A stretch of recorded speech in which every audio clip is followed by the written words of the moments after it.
This guy is getting eaten alive inside the Modern Divorce Support Group for this question. The order was written around the co-parents' constant changing of partners at the time. They have remarried and now I'm in a pickle. The order states, quote, neither parent shall introduce a significant other or romantic partner until such time as they've been in a relationship with that individual for a period of at least 6 months. When a party begins a new relationship, they shall inform the other party of said new relationship and the name of their partner. Such written communication shall be the effective start date of the relationship for the purpose of calculating the 6 months. And then the next provision says, neither parent shall have an overnight guest of the opposite sex, not related by blood or marriage, or an overnight guest who is the significant other or romantic partner when they are exercising parenting time with the child, unless they have been in the relationship with the individual for 9 months, absent written consent of the other parent.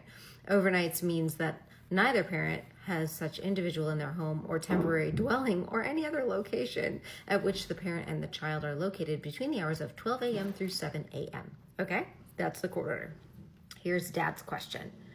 I have a, quote, friend who lives out of state. I've known this person for over 25 years, about 10 years before I knew my ex-wife / co-parent. We had a relationship, we went our own ways, and now my ex and co-parent was aware of this friend long ago, but they did not get along, and they definitely would not get along now. The friend and I have been talking again for a couple of years now, and they'd like to come visit. Question, what's the difference between a, quote, significant other and, quote, romantic partner in the eyes of the court? Question 2, is this person significant to me? We're not romantically involved, but do I need to give notice? We've already known each other for 25 years. We're not officially in a romantic or physical relationship. For transparency, it's quite likely to turn into a relationship again at some point in the future. Number 3, they live out of state and they'd be traveling here, and I would not want them staying in a hotel.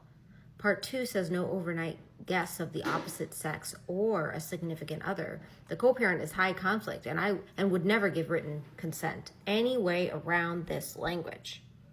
One of my favorite comments. This is what's called the consequences of your actions. You wanted a morality clause because you wanted to control your ex and their romantic life. The goose, now meet the gander. You need to abide by the rules you set. Otherwise, you're just setting an example that you expect others to follow rules, but not you. And frankly, you trying to loophole the rules shows your judgment is lacking. Okay. Let's not go off on this guy. What he is now realizing and experiencing is that rules like these rules are very complicated because humans and relationships are complicated, and he doesn't like the rules, but these are the rules. They're crystal clear. And he probably needs to have his overnight guest come when it is not his parenting time.